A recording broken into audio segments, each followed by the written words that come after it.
Sit down and listen while we speak. It's time for us to spill the tea. Tea for you and tea for me. Building a big old family tree. Just us. Tea for two and two for tea. Building a big old family tree. Yeah.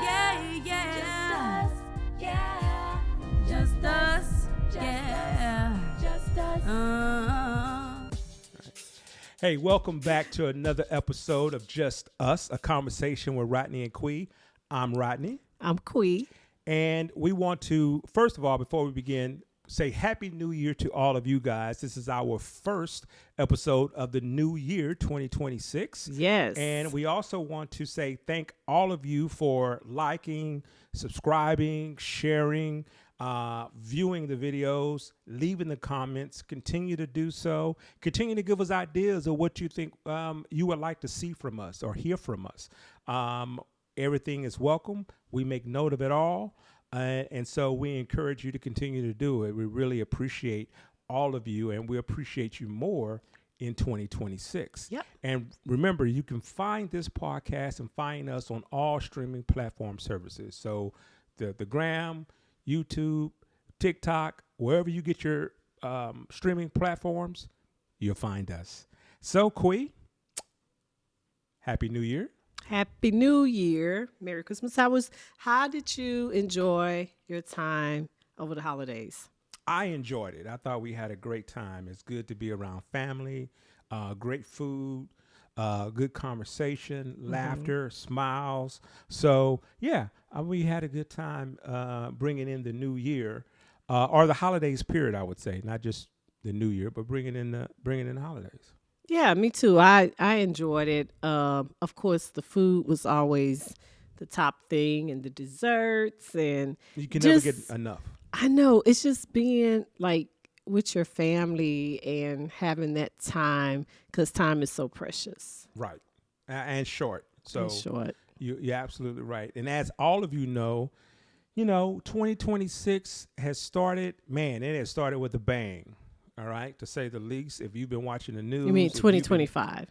No, 2026 has started with okay. a bang. If you've been watching the news, if you've been watching current events and all of that on whatever your local news network that you watch, I'm sure you have seen what all of the, ICE coverage and ICE raids and protests and marching and shooting. So let's just be prayerful for 2026 that it absolutely, it doesn't end the way that it has started. Let's just put it that way. And so I'm hopeful for better results in 26 than in 25. Me too. I think that, the world is really needing some hope now and just connection. That's so important right now. So I'm praying that this year bring families together, friends together, giving people a reason to laugh and smile, because a lot of times circumstances can make people feel a sense of depression and helplessness. And so, I'm praying that this year move strong for us and just affect us in a positive way. And just better opportunity. Yeah. Right? People need opportunity. People need growth and increase their territory. People need better jobs and just more opportunity. Yes. So whatever that thing is that you're working on, whatever that dream is that you have, whatever it is that you're looking to achieve, I pray that 26 is your year for sure. But you said something a few times here, Qui, about family. Mm-hmm. So that which leads us into, I think, what we're going to discuss today. So what about family? So I've been noticing on the YouTube, I don't know why I always say the YouTube or the Facebook. I don't know. But that's an old way of putting it, though. Don't say. You might as well say on the TV land on the television. Stop doing that. Don't do that. But it's been like a trend of children or youth or young adults pretty much making the statement that they are walking away or putting space between them and their parents. And then also, parents are also saying, hey, I am also cutting off my children for some reason, you know.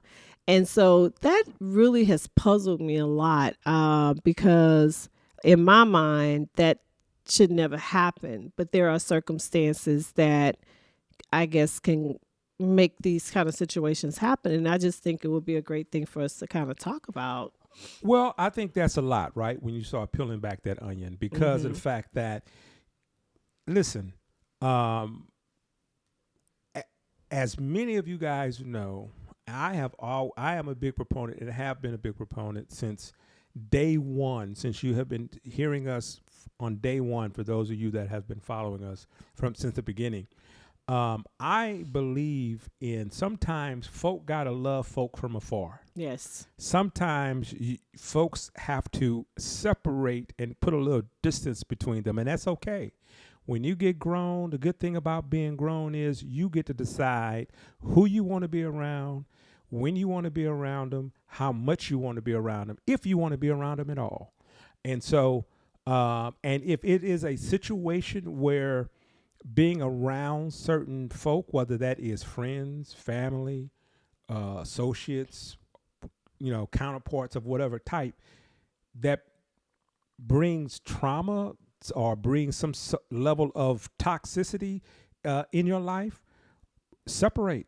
Why you want to be in the middle of that situation? Let me tell you, every holiday, I believe there's families and there's folk that got to sit across from other family and folk that have caused trauma in their life. Yes. And when you get a certain age, you can decide, I don't need to be part of this function anymore. I don't need to be part of this dysfunction anymore, if that is the case. Right. And I don't see anything around whether that's coming from the child at a certain age or whether that's coming from the parent at a certain age, you know, because once you're grown, right? And if it is a situation that, hey, listen, I'm not going to sit across somebody at a Thanksgiving dinner, Christmas dinner, or Sunday dinner, or be in the same vicinity or room with someone that has caused me trauma, and you guys refuse to acknowledge or recognize that trauma. I don't believe, so that's one scenario. Right. That I would say, I would encourage it and say, hey, do you? Yeah, but I guess the point is especially when you're talking about children needing distance or separating from parents and parents separating from children, you know, like you said, there are a lot of variables that's in between that and things that come about and happen that causes those situations. But how does that happen? How do you get there? Like what? And of course, I guess I can say this because I have not had this experience in my family and my children and with you. However, what could get you to the point to where you feel like you necessarily can no longer even talk to these people, be around them for years, no communication, all things are cut off? Well, I think it depends on the situation. And I think we're looking at two different scenarios, right? One scenario is there has been some sort of dysfunction, some sort of, you know, trauma, right? In the life, growing up within the home front, whatever. And as a child, that individual would have to deal with it, suffer through that, unfortunately. But once they get of age, they can make the decision, you know what? I'm separating. I don't have to deal with this situation for my own mental and physical conditioning, for my own mental health, right, or stress level or whatever. And so they separate, and maybe for very good reason. So that's one scenario, which, like I said, I am a proponent of, because otherwise forcing you to be around certain individuals could be triggering. Right. Okay. So that's one. But the scenario, I think, which maybe you might be thinking of a little bit more, is what happens when folks decide to separate, but there was no trauma. There was no that folks know of, right? There was no trauma. There was no dysfunction. The parent done everything right, gave the child, endless opportunity and things and had the best loving, nurturing home, and that child decides to walk away. I think that's what you're saying is more triggering or more alarming to you, right? Absolutely. And because there was an episode on this one show, and the young lady got up and she was saying how, growing up, this was kind of the way of her life. She did not say that she had, trauma or anything hard that happened in her life. But I guess throughout the years of maybe disagreements, but it could have been something light. However, for her, she felt like it was best to separate herself from her family, her parents, because in her mind, she just could not handle, I guess, whatever the relationship was with them at that time in her life. Right. So I don't know. It's something that alarms me, and it really grieves me because I could not imagine that with my own children. But it happens. It's reality.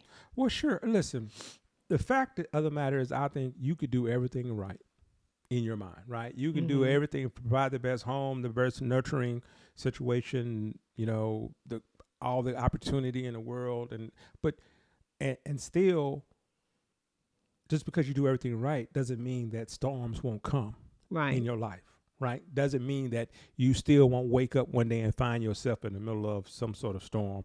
Not one that you created, but one that was on the horizon that you didn't recognize or you didn't see. So that's very possible. But as we grow older, as your children get older, they get in, everyone becomes their own individual. Their own way of thinking, their own way of looking at the world, and they may, agree or disagree with the way your viewpoint is or the way you perceive things. And, anything can cause that triggering effect to say, you know what, I need to step away because they're going to have me, draw me out of my character, or they're going to have me having a conversation that I don't want to have, or whatever the case may be. If you have done everything within your right, does it hurt? Absolutely, it would hurt. It would be devastating. Right. But at the same time, how can you control that? Because storms are going to come. Yeah, and that's understandable. And like you said, you always say this, sometimes you got to separate. I'm a living witness to that. I believe that sometimes, it is in the best interest of all parties, especially when you know that there is some type of toxicity or someone who brings out a certain character in you. It's best sometimes to have that distance, because if anything is there to protect your well-being and your peace. And so sometimes I believe that is very necessary to do. But I still believe in the family unit. I still believe that even though, right now I can't really be in your presence, I still love you. And when I see you, we're great. But at the same time, sometimes we just have to know when to chill and not come around each other. Because, as a coping mechanism, a lot of times what people do is they suppress, right? They will suppress however they feel. They will suppress, that anger. They will suppress that feeling of guilt or shame or whatever it is that the other person has done to them, said towards them, made them feel, whether they're it started as an adult or as a child. As a child. And so to cope with it, right, and to get through it, they suppress it. Right. And sometimes you suppress something so deep and so long that you can't suppress it anymore. And it's going to come out and it's going to explode. So I can either stay here and let it explode, and damage us both, right? And others from the friendly fire, or I can remove myself from the situation so that I don't explode and then I can go work on myself, right? And seek, whatever therapy I might need, or sit down with somebody and talk with somebody and work on myself. I believe I'm a big proponent, and sometimes you have to do self-inventory. Yeah. Right? I can't be good to you if I'm no good to myself. Yep. And so if I am doing self-inventory on me, the work to make me better, right? Sometimes that means I got to remove myself. So in looking at some research on this, these are some of the top reasons why kids stop talking to their parents. Number one, poor communication. A lot of times kids believe that they're being judged or lectured, and adult children don't like that. Well, let me stop you right there. See, because, I don't know. You could look at that so many ways. See, because you say poor communication, like, oh, we got to take little Johnny feelings into consideration, and no, little Johnny, we need to tell you this is the rules of this house, and this is how this is going to work. Yes, and this is how this is going to go. I think that depends on the circumstances of what's going on when we start talking about communication. Okay. Feeling unheard and unsupported. Okay. That could be a major thing. Past trauma, abuse, or neglect is a really big one. Huge one. Yeah. That's a really big one. We've talked about that. Yeah. Having different values. Maybe different values. How? Like where maybe parents believe one way versus the adult child believe a different way. And as parents, we always really going to stick to our values and belief systems. Right. And so working through that. Sure. And I could see that, you have different ages, of course, different generations, formulating an idea on subject, because a lot of times that's the way they were raised, and it's the way that they was learned, and that's what was instilled in them. Doesn't always make it right. Doesn't make it right. And so they go along with that line of thinking, and then you have the child now, different generation, different time, different space, and they're saying, hey, once I don't believe this, or I don't view it that way, and once I'm old enough to make that decision on my own, I'm going a different route. Right. And even with our parents, the way we were raised, I'm not saying we weren't reared in a great way, but there are some things that we don't do that our parents did. Okay. And I'm sure when our sons become parents, they will have their way of parenting as well. Right. So it's about, I guess being flexible and just kind of working. And sometimes folks don't have that flexibility about them. And then another thing was ongoing toxic behavior. Because believe it or not, sometimes parents can be toxic. Oh, absolutely. Absolutely. Yeah, listen, this parenting thing doesn't come with a manual. It doesn't come with instructions. And you can only go by a lot of the times the way you were raised. Mm-hmm. So the way your parents treated you and so if you had a bad example, that apple doesn't fall that far from the tree. So, you be sharing those same bad influences or that same bad example.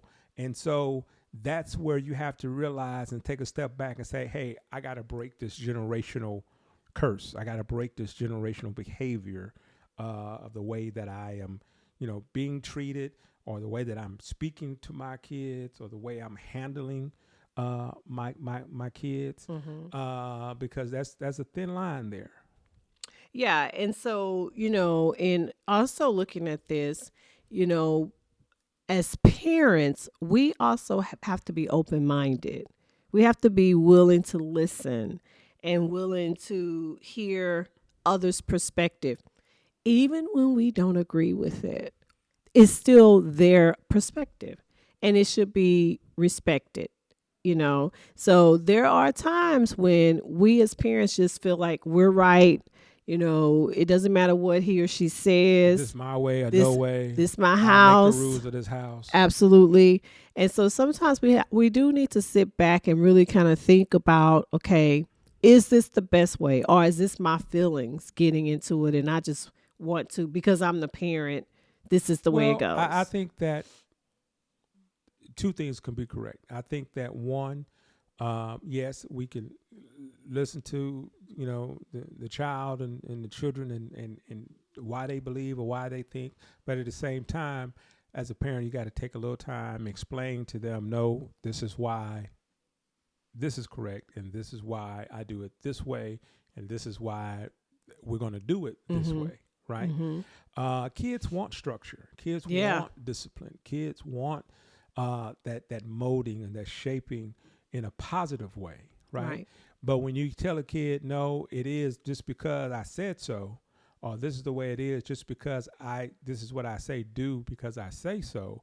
And then they see, because children are very observant, you're not following your same rules or you're not following your same guidelines and that you're really being hypocritical about that. That's gonna stick with them. And then you're going to lose a little of that respect. You're going to lose a little bit of that communication. And so parents got to be mindful of that also. And so it is always a good, you can have an open line of communication. I'm not saying that you got to sit down and be buddy, be friends with your kids all the time. So I used to tell my sons all the time, I'm not one of your kids. I'm your little friends. Your little friends. Hey, listen, I used to say that all the time. I'm not one of your little friends. We're going to sit down. I'm going to tell you what's going on. We're going to have that conversation. But, I'm not one of your little buddies because of the fact that I'm still going to demand that respect as a father, as the provider of this household, as the head of this household. So it's certain things that just not going to fly with me. But at the same time, that doesn't mean I totally lose it, go over the handle and, go into abuse and, et cetera, et cetera. But, you got to put that firm line in the sand. Absolutely. And I think when you do that, when you lay that line down, it actually shows them that you can be, your boundaries can be respected.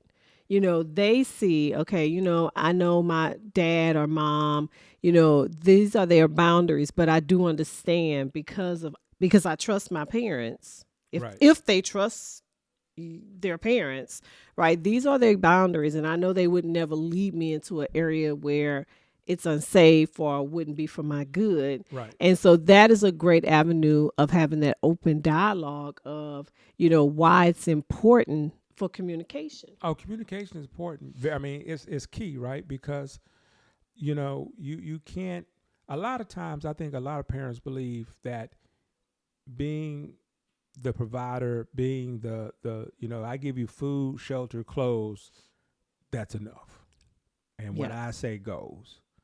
And having that old school mentality or that type of approach, it's not going to fly in the long run, because as the kids get older, they start to mature and they start to see what their friends are doing. They start to see what their friends' family is, how that dynamic is working, and they start to compare, right? And it's not about what they're getting. It's not about the new gadgets. Sometimes kids just want your time.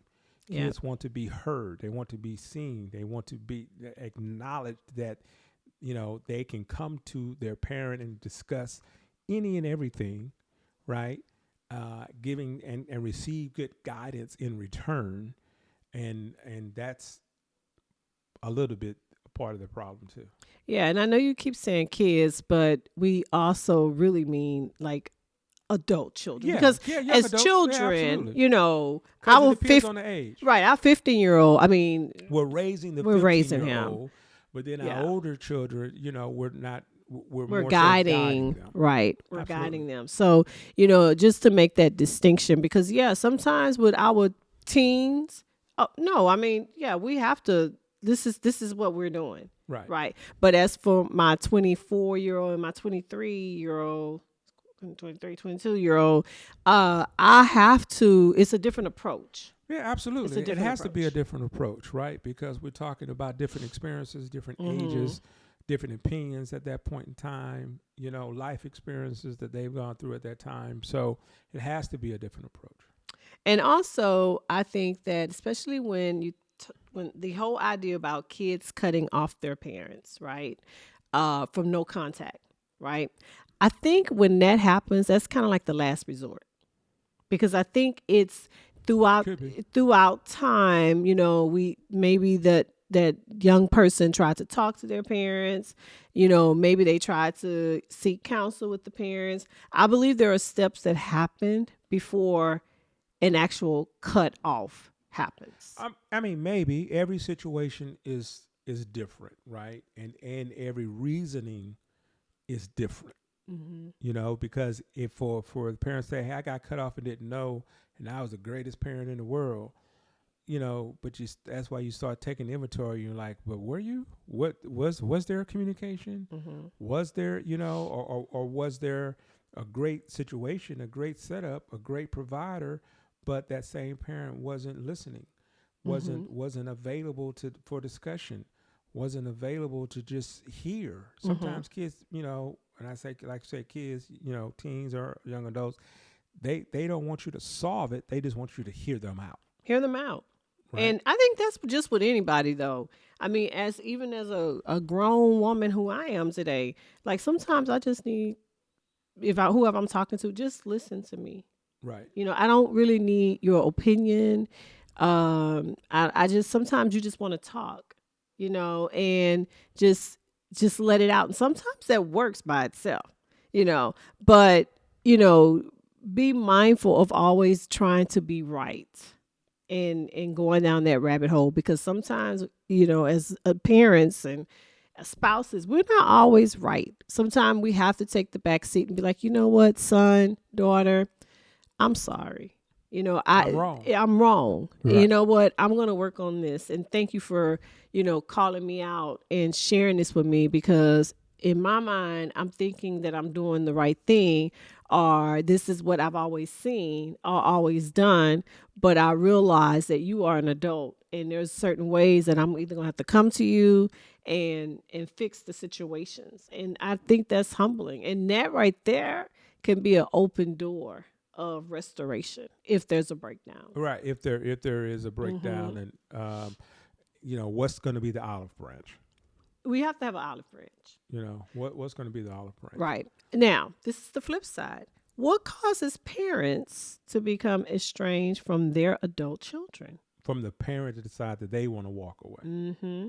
Well, I think it's the same side of the coin. It could be whatever is triggering, children as they mature, as they get older, Mm-hmm. right? They start to do their own thing. So it could be a lot of factors involved in that. So they start to pull away from the parent. They start to be judgmental in their own right. They start to be maybe aggressive disrespectful. Disrespectful in their own right. Yeah, exactly. And it just depends on what's going on, I believe, in the situation, in the moment, right? Because you have some kids that, as they get older, right, they become, depending on the situation, the parent, right? Taking more of the parent role over the parent, because maybe the parent is having, some problems financially, so they start to support the parent a little bit more there, or providing other needs for the parent there.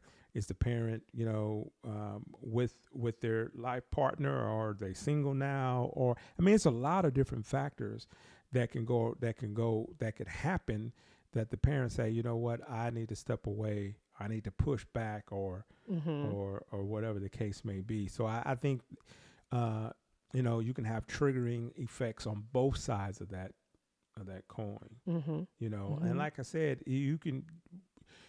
everyone can do everything that they believe they've done correctly and right, and you still have a storm come to your front door. Keep living. You still have to deal with like that our issue. old folks used to say, you just keep living. Absolutely. Because every Something's day, gonna happen. right, every day is not going to be a bed of roses. If you have people around you in your life, people always have something going on, right? Your children are not. They're human, and they have their thoughts and ideas. And so, I believe that if this is a breakdown in your household or in your family dynamics, I think the best thing to do, number one, is pray about it. Prayer is always the key in restoration. Truly go to God about it and ask God to help you. And sometimes we have to ask God to shut our mouths and help us to have, not always be so first to speak, allow God to work some things out. And then most importantly, seek counseling. Right. A therapist, not your cousins, Right. somebody who is a professional. Right. Well, and right. it's probably just with you, because it may not always be with you and the child that you're estranged from, but it has to start with you. Yeah, and if you can get family counseling, that's Right. great. But yeah, at least start with you so that you can, because at the end of the day, when you first brought this subject up, the first thing that came to my mind, I thought, was the prodigal son. Mm-hmm. Right. I thought about the story from the Gospel of Luke, and and you think, oh, but the son who wanted to, his inheritance now, right? He wanted to be grown too fast, and he goes off into the world, and then he finds out the world is not what he thought it was going to be, and he loses it all, and then he comes back to the father, and the father sees him from afar, and he's prepared all the great things for him, and the older son that's there is there with bitterness and resentment because he's looking at the younger son as, but you abandoned us. I thought of that scenario, right? But the fact of the matter is that everything is not going to fit in that little box. Right. Everything is not going to be so neat and work out that way. It's just not, right? Because just as you stated, parents could be the ones walking away from the older children, right, for whatever trauma triggering effect, or the children could be walking away from the parent from whatever triggering trauma effect after they've reached a certain age, because they have both suppressed everything that they could suppress, and they can't fit it in. They can't suppress it anymore. That box has gotten too full. And they realize I'm grown and I don't have to be around, or I don't have to deal with certain conversations or certain triggering ways, or because a lot of times, folks would do stuff to other people and don't realize they're doing something that's disturbing to the other person. Or they don't care. Well, that too. That you take that in consideration as well. Sometimes people just, it's all about them. Right. And so they don't really, they don't care about your feelings or what you think. It's just, as long as it fit my scenario, I'm good. Right. And so I think. And they'll have the attitude of, you just deal with it. You like it or not. So I think as you get older, right, between the parent and child, you have to start looking at it not so much as parent and child, but now adult to an adult. Yes. And let's have this conversation, adult to an adult, and let's put it all on the table. What was that triggering effect? What did I do right? What did I do wrong? How have I hurt you? How did you hurt me? How was it perceived to be? And how it really was? And have that conversation either one-on-one if you can, or in some sort of therapeutic type of session, if possible. Yeah. Because at that point, I think that's the only way you're going to get down to the bottom of it and to rekindle any sort of relationship, because, that relationship has been altered. That relationship changes over time. And so now you have to accept that and change with it. Yeah. If you're going to have a relationship. Some, and honestly, some relationships may not ever come back. It depends on the situation. Right. But I believe you still should try. That's why I love that show, Iyanla Fix My Life, because she would always really try to go in and really try to save the whole nucleus, right? The family. And so I don't know. I just like that show because it always brings it. The goal is to bring everybody back. Yeah. And you're a sucker for a happy ending. I am. But I mean, I don't know. I think that this topic has a lot of twists and turns to it. I think it's a lot of depth to it, depending on the situation. It's just real. If you're in that type of a situation, then you have to come to grips with the reality of it. Where you just are. Can't say, "Oh, I don't know why they don't call me anymore. I don't know why they don't come around anymore," and leave it at that, right? You got to do some deep work there on you, and have some deep conversations with that other person as to, let's try to fix this, and maybe we won't have that nuclear family bond, but maybe we can at least have an open dialogue, even if it's from afar. Right. That's more than what you got right now. Yeah. Take inventory. Yeah. Yep. You have to. Absolutely. Absolutely. Well, this was a great conversation. Yeah, it's a good way to start, 26 off. Like I said, 26 is different. We already seen that it's going to be different just from watching the news, right? Yeah. And seeing what's out there. But this is a topic that I've seen trending. And so to know your perspective and to know our perspective is great. And we would like to know your perspective. We would like to know what you think about it. How do you feel about this topic? And is it something that, because a lot of people deal with this, but won't acknowledge or say they deal with it, right? Yeah. A lot of people won't acknowledge the fact that this is something that they deal with in their own family. Because when you start talking about generational hurt, generational pain, generational trauma, right there in the family, that a lot of families never have acknowledged, never have communicated about, never have brought it to the forefront. And so you're sitting in the room with somebody that's caused you pain and trauma and has affected you, and they expect you to just brush it under the rug. Yeah, and you have suppress it. generations that keep the cycle. It Right. never breaks until you break it. Exactly. And sometimes, And then when you break it, everybody's looking at you like the it's- problem is you. So you will probably be blamed for the problem of stirring this up. But Right. sometimes things just have to be stirred up. Well, absolutely. If you want to get to it, if you want to cure The root. so you got to get rid of the infection. Absolutely. And so, but yeah, it's been a pretty good topic there. All right. Okay.